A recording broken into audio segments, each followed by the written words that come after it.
নমস্কাৰ সকলোকে স্বাগতম জনাইছোঁ মোৰ সৰু এটা ভিডিঅ'লৈ। আজি মোৰ দিনটোৰ ভিডিঅ' এটা আপোনালোকৰ লগত শ্বেয়াৰ কৰিবলৈ গৈ আছোঁ। মই এনেধৰণে স্কুলৰ পৰাই মোৰ ভিডিঅ'টো আৰম্ভ কৰিছোঁ। ৰাতিপুৱাৰ ভাগত স্কুললৈ গৈছিলোঁ, তাৰ পিছৰ ভিডিঅ' ক্লিপবিলাক আপোনালোকৰ লগত শ্বেয়াৰ কৰিম। ভিডিঅ'টো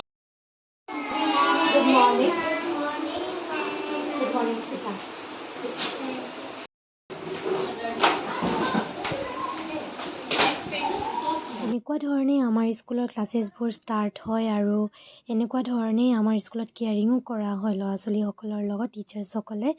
আৰু তাৰপিছত আপোনাৰ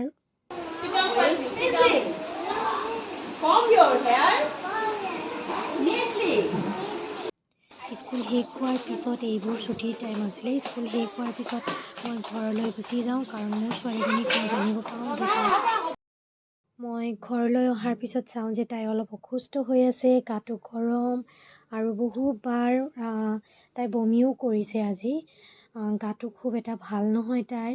ভাবিছোঁ এতিয়া কি কৰোঁ, ডক্টৰৰ তাতে লৈ যাম বুলি ভাবিছোঁ। লৈ যাম আৰু হস্পিটেললৈ লৈ যাম। হস্পিটেলৰ পৰা অহাৰ পিছত আপোনালোকক জনাম কি হৈছে তাইৰ বৰ্তমান। এতিয়া তাই এনেধৰণে আছে। তাই বেছিকৈ অসুস্থ হৈ পৰাৰ বাবে আমি তাইক আৰ্য হস্পিটেললৈ লৈ গৈ আছিলোঁ আৰু তাতে ডক্টৰক দেখালোঁ আৰু ডক্টৰে জানিবলৈ দিলে যে তাইৰ ডায়েৰিয়া হোৱা বুলি। আৰু আজি ভিডিঅ'টো ইয়াতে সমাপ্ত কৰিলোঁ। ভিডিঅ'টো চোৱাৰ বাবে ধন্যবাদ।